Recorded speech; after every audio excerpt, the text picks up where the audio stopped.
还没造完就不要了。美国海军要出售6艘滨海战斗舰，包括4艘自由级和2艘独立级，均是舰龄不超过8年的崭新舰艇。然而，作为美国海军最新锐的舰艇，有意购买的国家却寥寥无几。为何耗资超过370亿美金的滨海战斗舰，最终却落得个如此惨淡的下场？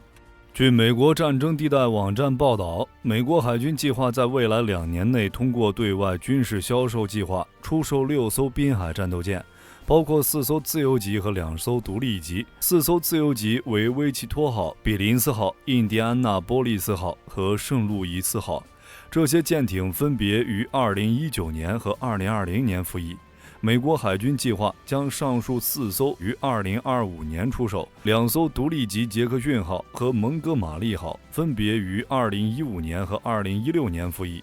美国海军计划将其于2024年出售。这些待出售的舰艇中，舰龄最短的圣路易斯号刚服役3年，而舰龄最长的杰克逊号也仅8年。那么这批滨海战斗舰为何会成为美国海军手中的烫手山芋，以至于刚服役还没几年就要卖掉？要回答这些问题，首先要聊到这2款滨海战斗舰的研发背景。1990年苏联解体后，美国海军的作战任务随之进行调整，朝着由海向陆、前沿存在等方向转变。作战重点从控制海洋转向近岸作战和支援陆上作战。讲得直白一点，就是老子天下无敌了，茫茫大海上一个能打的都没有。在没有对手的情况下，频繁出动传统驱逐舰是很烧钱的事儿。例如，一艘阿利伯克级驱逐舰的年运行成本约在8100万美金。天天用这么一艘吞金兽在外转悠，太烧钱了。况且在执行海上威慑任务上，如果一艘阿利伯克级解决不了问题，那肯定就得出动航母战斗群。而在一艘阿利伯克级就能解决问题的场合，出动级别更低的军舰同样也能解决。因此，还不如设计一款成本更低的战舰，来替代传统的驱逐舰进行日常的巡逻威慑任务。1994年9月，美国海军通过了21世纪水面作战舰艇任务需求方案。1997年将 SG-21 更名为 DD-21。2001年11月，美国海军发布了水面战斗舰艇现代化计划，计划建造3款针对全新任务需求的舰艇。分别是主要负责对地攻击的未来驱逐舰，主要负责航空的新一代巡洋舰，以及用于执行滨海作战任务的滨海战斗舰。DD 就是朱姆沃尔特级驱逐舰，由于削减了建造数量，最终只建成了3艘。C 级巡洋舰项目于2011年停止，只有滨海战斗舰 LCS 目前仍在建造中。其分为2种构型，分别是洛克希德马丁公司的自由级滨海战斗舰和通用动力公司的独立级滨海战斗舰。这时候有观众朋友会问了，美军研制武器从来都是最终定型1款，为什么滨海战斗舰却有2款？这是因为滨海战斗舰是一种全新舰艇，并没有可以直接参照的对象。在制定设计任务和需求的过程中，美国海军先后研究了多种水面舰艇，范围涵盖400吨级的巡逻艇到4000吨级的护卫舰。2002年6月，美国海军发布了21世纪海军新时代作战概念文件，滨海战斗舰逐渐由单一型的舰艇分类演变成类似于驱逐舰、巡洋舰之类的单独舰种。既然作为独立舰种，当然会有不同型号的滨海战斗舰。那么既然美国海军划分出了2款舰型，这2款又有什么区别呢？其实自由级和独立级的基本性能指标类似，最大的区别在于舰体结构。自由级的舰体采用微型半滑行单体设计，上部内倾，下部内缩，外观上更接近传统舰艇。相比而言，独立级的外观就科幻多了，其采用3体穿浪的大甲板设计，正是参考了英国的海神号为原型。舰体和上层建筑的宽度和内倾角度完全相同。3体船的设计使得其尾舰的飞行甲板非常宽大，达到了1000多平方米，是相同排水量护卫舰舰体最大宽度的2.5倍，甚至比7000吨级的驱逐舰舰体还要宽近1倍。可以起降 CH-53超级竹马这种重型舰载直升机，并且与自由级传统的钢材质船体不同，独立级的舰体采用铝合金打造，这主要是基于提供轻量化舰体和焊接性能而选定的。然而，铝合金却为独立级后续的服役埋下了大坑。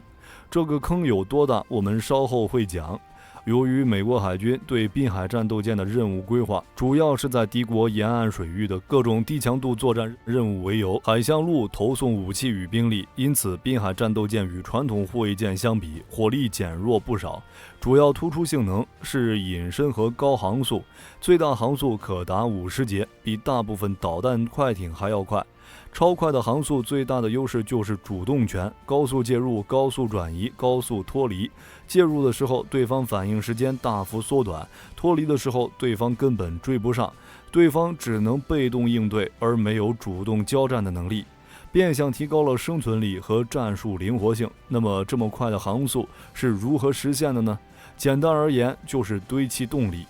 滨海战斗舰作为仅3000多吨的舰艇，却装备了2台 MT-30燃气轮机。要知道，这样的动力足以驱动10000吨大型驱逐舰。然而，就是这么2款美国海军寄予厚望的舰艇，却上演了一场同级舰一边服役一边退役的奇观。美国海军在滨海战斗舰尚未完全交付之时，就以升级成本过高为由退役了早期型号，并且还计划将多艘现役舰艇出售。那么问题来了，美国海军投入巨资研发的滨海战斗舰究竟出了什么问题，以至于成为了美国海军手中的烫手山芋？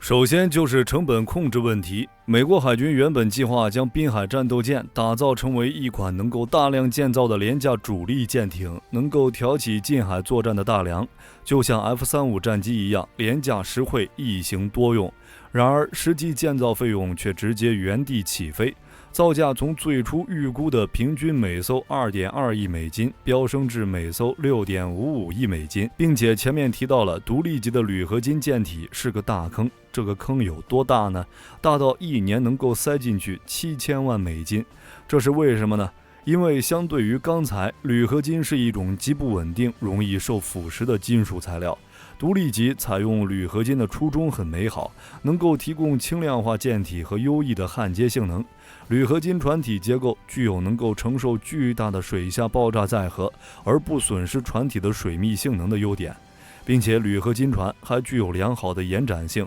在船体结构断裂之前可承受巨大的速性变形。通用动力公司的科研人员自然也不傻，知道铝合金材料的缺陷，在独立级上使用的是海洋级的5083和6082铝合金，理论上具有优良的耐腐蚀性，用其建造的船体表面不需要涂覆腐蚀保护层。然而理论上只是理论上，实际使用中铝合金材质远没有理论上那么强大，因此独立级的日常维护工作特别繁琐，不仅要注意机舱、空调间等机器处所有的清洁程度，水性或油性污垢、灰尘的积聚会导致严重的腐蚀，有时一只小小的铜制螺帽掉落在舱底也会导致铝合金船体的局部腐蚀甚至穿孔。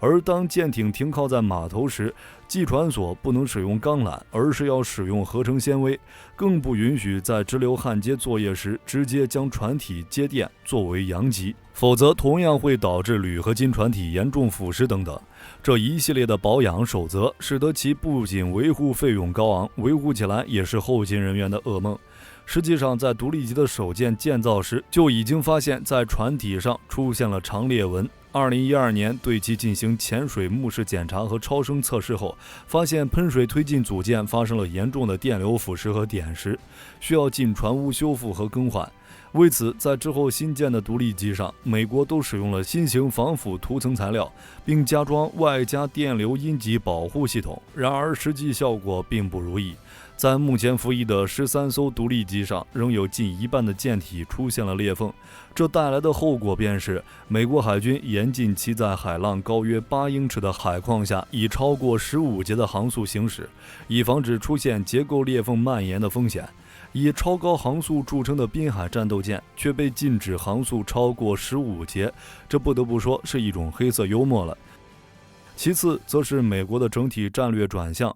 滨海战斗舰已经不适应现阶段美国海军的战略需求了。美国的主要假想敌拥有了强大的海空力量和区域拒止的能力，因此美国海军的战略重新回到了夺取制海权和制空权上。滨海战斗舰由于追求隐身和高航速而放弃了强火力，在这些任务中基本起不到什么作用。而在近海近距离侦察敌方的任务上，滨海战斗舰就是跑得再快，也跑不过如今大量出现的超高声速反舰导弹。只要被对方在近海发现，就面临被反舰火力一波带走的风险，成本降不下来，维护又麻烦，还不能适应美国海军的战略需求。原本计划虐菜，现如今却发现无菜可虐，滨海战斗舰自然是落到一个被美国海军嫌弃的下场。那么既然美国海军要将其出售，滨海战斗舰更适合哪些国家呢？美国曾有计划将其出售给南美洲国家或中东国家，理由也很简单，这玩意儿跑得快呀，简直就是为缉毒与反走私任务量身打造。此前就爆出美军向智利、厄瓜多尔兜售该舰的消息，然而南美国家却反应寥寥。毕竟南美虽然是美国的后花园，但南美国家也不是傻子。滨海战斗舰每艘大约在5亿美金，还需要大量资金来保持其适航性。运行一艘的年成本约为7000万美金，此外修理和改装也会有很高的成本，这价格哪是穷鬼们负担得起的？当然，美国还曾向沙特兜售该舰，沙特在2019年花费112亿美金签下了4艘建造合同。不过再让沙特继续买6艘，估计也不现实，毕竟明眼人都能看出来，沙特当年这112亿美金买的不是滨海战斗舰，而是给美国的保护费。如今在沙特与美国有隔阂的情况下，怕是很难再想让中东大户出钱了。因此实话说，这6艘滨海战斗舰要卖给谁，这个问题恐怕连美国自己都没想好。好了，这就是本期的全部内容。你们认为滨海战斗舰适合哪些国家购买？欢迎将看法发表在评论区。我是火力军，我们下期再见。